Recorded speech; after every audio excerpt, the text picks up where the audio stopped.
Alright guys, bienvenue à la vidéo d'aujourd'hui. Donc aujourd'hui, je suis un bon grand frère. Je viens aider mon petit frère à déménager. Donc, et voilà, here we go.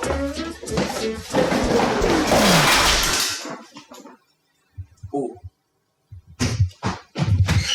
Hey, je vais le dire en moment.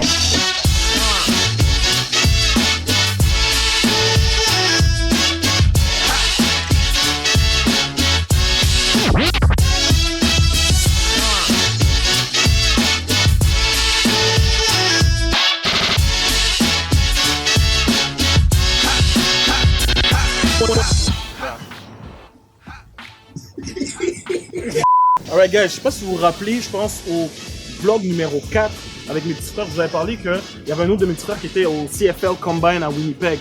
Donc on est content de dire aujourd'hui que maintenant il fait partie des Alouettes de Montréal. Et justement, parle-nous un peu, c'est comment, comment c'est...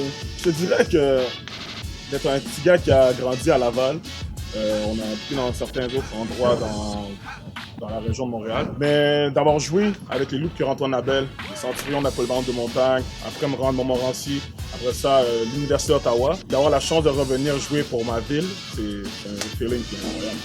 Non, effectivement, c'est sûr que ça va être quelque chose qui va être assez spécial. Parce qu'il revient à la maison, justement, avec la famille, justement, puis ça concrétise les plans qu'on avait de vouloir, justement, investir. Mais tu vois, c'est exactement ça, tu sais. Là, c'est ma première année, donc effectivement, je me concentre plus sur ma performance, tu comprends? Je veux instaurer mon rôle dans l'équipe, tu comprends?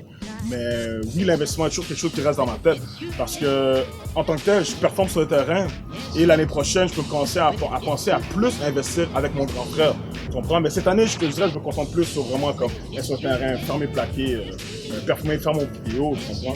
Mais l'année prochaine, c'est là que tout commence, tu sais. Puis j'aurais déjà mis de l'argent de côté, parce que, en tant que tel, mon but est de pouvoir vivre ma première année avec de la même manière que je vivais quand j'étais à l'université, quand on mesure d'avoir cet argent pour pouvoir investir après dans l'immobilier. Et c'est ça, comme j'ai toujours dit dans la dernière vidéo, puis j'essaie de partager ça avec mes petits frères, c'est toujours de, peu importe ce que vous faites, toi, mes autres petits frères, ils jouent au football universitaire, collégial, lui, il joue professionnel, mais quand même, de garder le focus que tu veux faire d'autres choses, pouvoir investir dans d'autres choses. D'ailleurs, justement, la topic de la vidéo aujourd'hui, c'est de parler du profit que j'ai fait dans le projet à Terrebonne. Donc là, on va prendre le whiteboard et on va pouvoir parler des chiffres. Alright guys, donc là, on va parler des chiffres. Mais justement, de rentrer dans le vif du sujet, j'aimerais prendre 2 secondes juste pour vous dire que je suis vraiment heureux de pouvoir partager ces informations-là avec vous. Je suis vraiment heureux d'être en position de pouvoir justement faire des vidéos et pouvoir partager mon expérience avec les gens. Parce que depuis que je suis tout jeune, j'ai toujours voulu faire ça, depuis l'immobilier, et d'être en position d'en avoir fait un, de selon moi être ressorti avec un profit qui est respectable, c'est vraiment quelque chose de magnifique. Donc là, on va parler numbers. Donc c'est vraiment important tout d'abord de savoir la valeur marchande du secteur. Parce que vous allez voir, dans mon cas, j'avais fait une pré-analyse. Mais selon moi, finalement, on a vendu un peu plus cher que la valeur marchande du secteur. Mais j'avais une idée globale de combien ça se vendait dans le secteur. Et c'est à partir de là qu'on va en descendant. Dans le sens qu'on connaît la valeur marchande, on enlève les frais de gestion, on enlève les frais de rénovation, on enlève tout ça. Et là, ça nous dit à peu près combien est-ce qu'on doit payer la propriété. Donc, dans le cas suivant, on avait payé la propriété 200 000.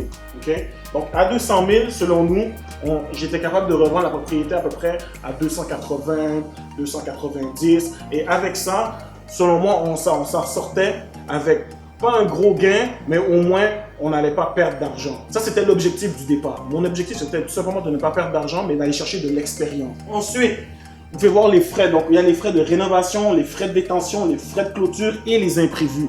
Donc, tous ces montants mis ensemble, on parle d'à peu près 71 000 $.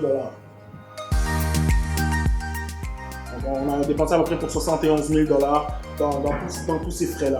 Donc, si on y va grosso modo, on a payé la propriété 200 000, on a investi pour à peu près 71 000 et on a revendu à 303 000. Donc, 303 000 moins 271 000, on parle d'un profit grosso modo de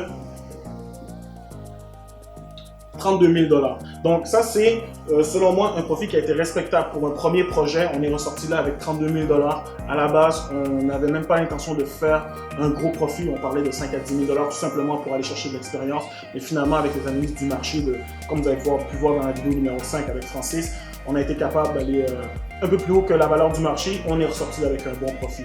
Donc voilà. Donc, laissez-moi savoir qu'est-ce que vous en pensez. Laissez-moi savoir, selon vous, est-ce que c'est quelque chose qui est bien? Est-ce que c'est quelque chose qui est raisonnable? C'est sûr que pour moi, dans mon prochain projet, je vise le double de ça. Donc, c'est quelque chose qui va étape par étape. Donc, j'espère que vous avez apprécié. J'espère que ça a été inspirant. Et le fait que je puisse partager ces informations-là avec vous, ça va vous permettre de pouvoir éventuellement vous décider de vous lancer. Donc, on se revoit aux prochaines vidéos. Ah, 32 000, mais tu veux pas me payer le déjeuner?